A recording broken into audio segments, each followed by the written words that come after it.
William Seymour என்ற தேவனுடைய தாசன் ரொம்ப பாடுபட்டவர், கஷ்டப்பட்டவர், கருப்பு இனத்தை சேர்ந்தவர், ஒதுக்கப்பட்டவர்.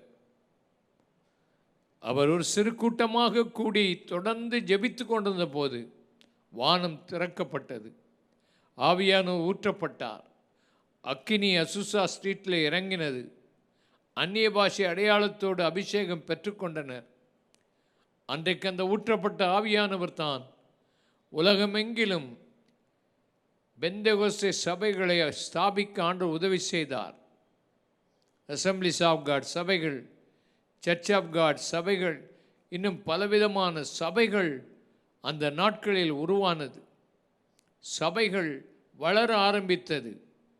ஆண்டவர் ஆவியானவர் ஊற்றப்பட்ட அந்த நாட்கள், அதற்கு பின்பு தொடர்ந்து ஆண்டவருடைய கிரியைகள் படிப்படியாக வெளிப்பாடுகளோடு ஜனங்கள் தேவனை அறிய ஆரம்பித்தார்கள்.